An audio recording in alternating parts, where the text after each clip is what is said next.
எல்லாருக்கும் வணக்கம். Welcome to WhatsApp besties. இன்றைக்கி நம்ம பார்க்க போகிற ரெசிபி ஓம் பொடி. யூஸ்வலாக ஓம் பொடியில் கடலை மாவும் பச்சரிசி மாவும் ஓமமும் போட்டு செய்வோம். இன்றைக்கி அதோட கார்ன்ஃப்ளவர், மிளகாய்த்தூள் எல்லாம் சேர்த்து எப்படி செய்கிறதுன்னு பார்க்கலாம். ஓம் பொடி செய்கிறதுக்கு தேவையான பொருட்கள்: கடலை மாவு 1/2 கிலோ, பச்சரிசி மாவு 100 கிராம், கார்ன்ஃப்ளவர் 100 கிராம், மிளகாய்த்தூள் 1 டேபிள் ஸ்பூன், பெருங்காயம் 1/2 டேபிள் ஸ்பூன், வெண்ணெய் 1 டேபிள் ஸ்பூன், தண்ணியில் ஊற வச்ச ஓமம் 1 டீஸ்பூன், உப்பு, எண்ணெய் தேவையான அளவு.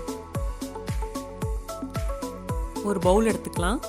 அதில் சலிச்சு வச்ச கடலை மாவு, கார்ன்ஃப்ளவர், பச்சரிசி மாவு, ஊற வச்ச ஓமம்,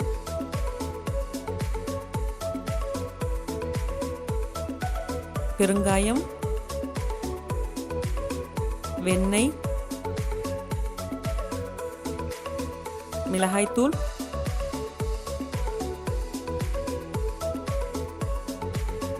உப்பு, இது எல்லாத்தையும் சேர்த்து ஒன்றா நல்லா கிளறி வச்சுக்கணும்.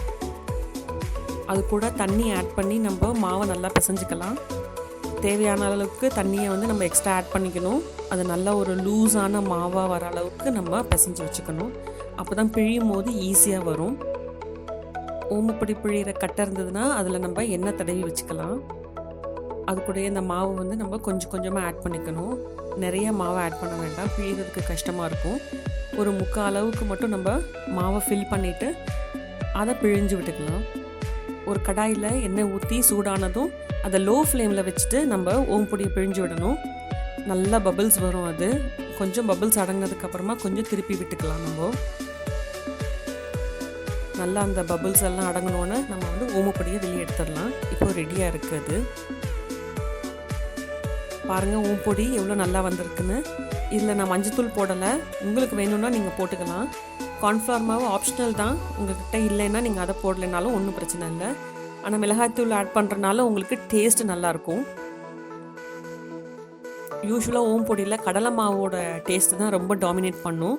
பட் இப்போது நம்ம இதில் கொஞ்சம் பச்சரிசி மாவும் கார்ன்ஃப்ளவரும் எக்ஸ்ட்ராவாக ஆட் பண்ணியிருக்கிறனால உங்களுக்கு மைல்டான கடலை மாவு டேஸ்ட்டுக்கு திகட்டாமல் நிறைய சாப்பிட்லாம்.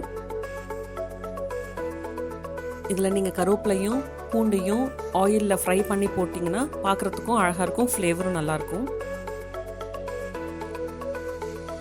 ஓம்பொடி செய்கிறது ரொம்ப ஈஸி. நீங்களும் ட்ரை பண்ணி பாருங்கள்.